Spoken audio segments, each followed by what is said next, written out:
Good morning, good afternoon, good evening, folks. Michael Zuber, one rental at a time. Lucky enough this morning to speaking with Dion from Dion Talk. How you doing, buddy? Howdy, I'm doing great. My live stream last night went 4 hours and 2 minutes, and thanks to vodka, I still have a voice today.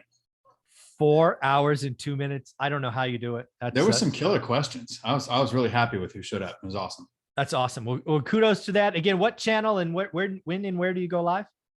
That's Dion Talk Financial Freedom right here on YouTube, and Tuesday afternoons, 4 p.m. Pacific. Awesome, man. Well, hey, one of the things I want to do is I want to take a question that a caller called Dave Ramsey. Dave Ramsey obviously is a guru. He helps millions of people. Let's be very frank. People that are in credit card debt, don't have an emergency fund. There's a lot of Dave Ramsey stuff that I like, but it's also he puts out some of the worst real estate investing advice I've ever heard. So if we can separate that, I think, again, he helps millions, but his real estate advice sucks. And a lot of that is because he went bankrupt investing in real estate because he had bad short-term debt. So let's take the question and let me and you answer the question. Why don't you set it up? So I like that you clarified that he helps a lot of people, because he really does. I get it. He's got his first two steps and his last step are awesome. I try to incorporate those three into every decision I'm making. But it's the ones in the middle that get me. And he doesn't clarify that he made 90-day debt cause a bankruptcy. And he doesn't separate out how 30-year fixed rate debt can be a tool that you can actually use and doesn't get called. So here was the numbers. I took a couple notes just to make sure I had this fairly accurate. Caller calls, they sell a property, they have $175,000 that they're going to net. Okay. So they're going to have $175,000. They have $30,000 in savings now. Okay. They owe $120,000 on their house. Okay. And they owe $18,000 on a car. And the caller said, our goal is to buy a rental. So I think it's smart to reach out and say, what is the advice that someone else would have who has reached financial freedom? But to know the source. If you make $10 million a year from a radio syndication, it makes the plan entirely different than what I think a person who is going to look at $175,000 net as a windfall that they want to deploy.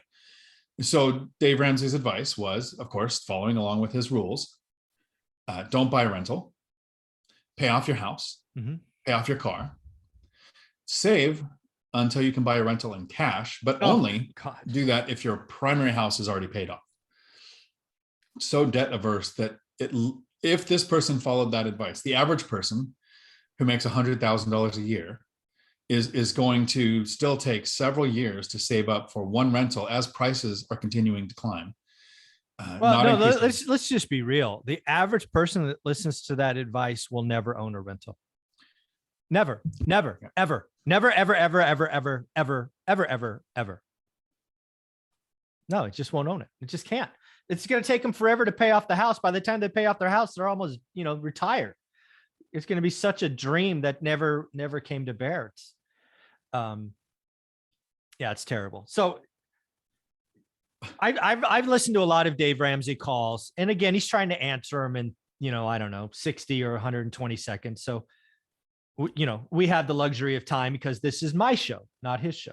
So what I would have done if that caller had called me is I would have asked probably two follow-up questions.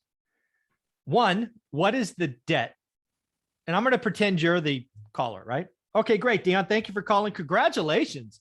$175,000 profit. That's more money than most people will ever see. I want to congratulate you for whatever it was, like owner, investment house, mom's house, whatever. 175 grand. Be careful. I've seen a lot of people let that burn a hole in their pocket and do some stupid things. So kudos to you for calling out, asking for advice. I do have a couple of quick questions for you because I do see lots of options. But before we do that, the first thing I have to ask you is, you mentioned you had $120,000 debt on your primary home. You know how I feel about debt. Not a big fan, but I got to ask, do you have 30-year debt? And is that interest rate perhaps below 4, or heaven forbid, maybe even below 3? Can you let me know what the story is with the debt on that home? That would have been my first question too. And the response to make sure you pay your home off And Dave Ramsey actually said, people will tell you don't pay off your house. They'll say invest in the stock market because you can get a 10% return when you're only saving 3% on your mortgage. So it's just, it doesn't make logical sense to hate debt that much when inflation is higher than the interest rate on that house.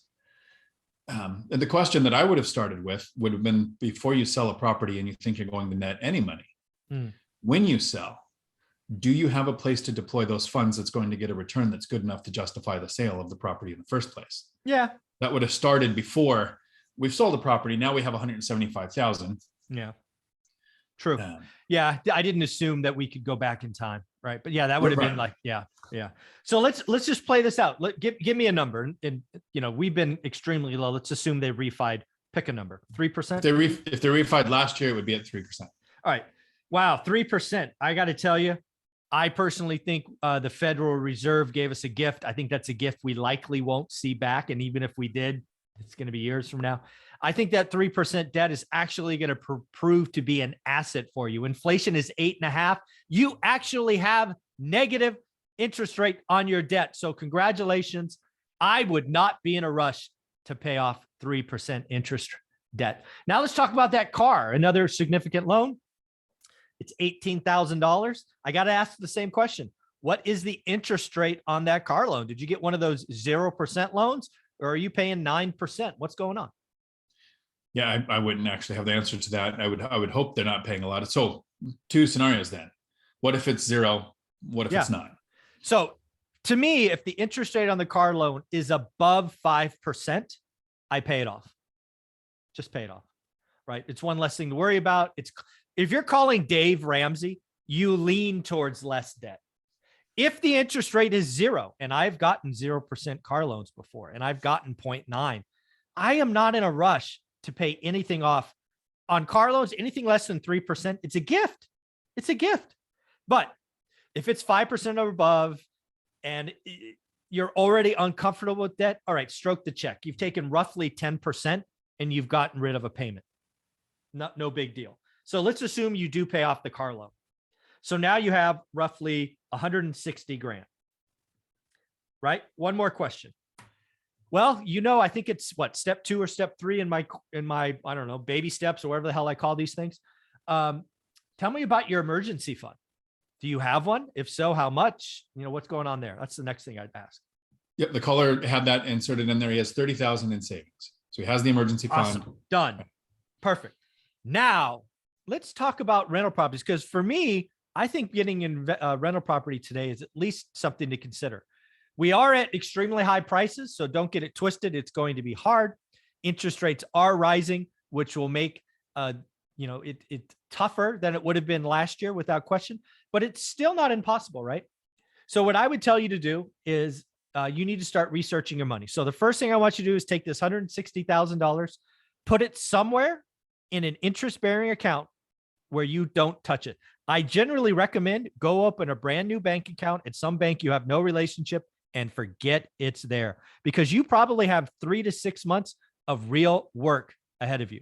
I suggest you follow this one rental at a time guy. Go get a buy box, do daily discipline, track what's going on, understand average. And once you know average, you are free to only write good or great offers.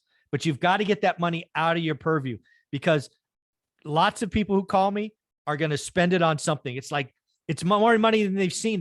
They deserve a vacation. They've earned this. They do that. No, your job is to take that 160 grand and make 15, 20, 30K a month in cash, or a year in cash flow. So move it away, pretend it doesn't exist, hide it, get it out of sight, and start doing the work.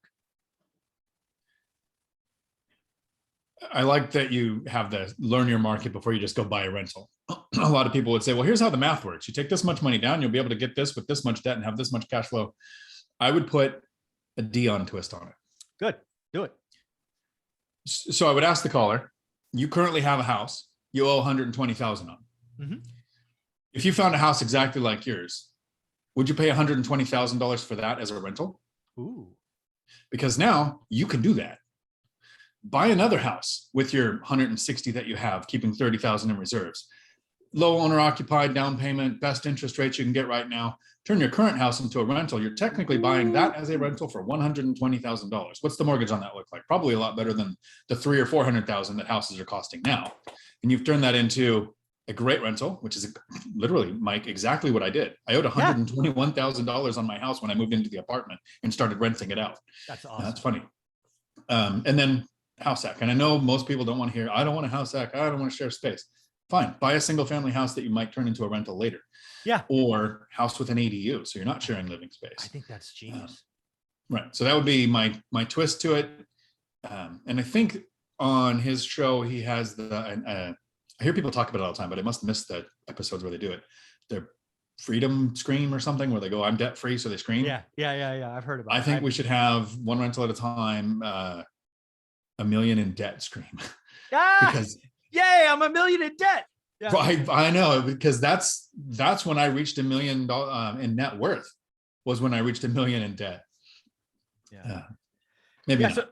So I think it's a great idea. If we ever do a live event, we'll do stuff like that. We'll have some fun. And as you know, we actually put a challenge. You challenged me, and I said, if we ever got to 50,000 subscribers on this channel, we'll do a live event. And you should hit 30,000 this week. There's a chance we hit it today. So if you're watching this, subscribe, help us out, share, ask others to join. But yeah, Dion, this has been a lot of fun. I really have an exciting topic number 2. But before we do that, one more time, where can they find you and when is your live stream?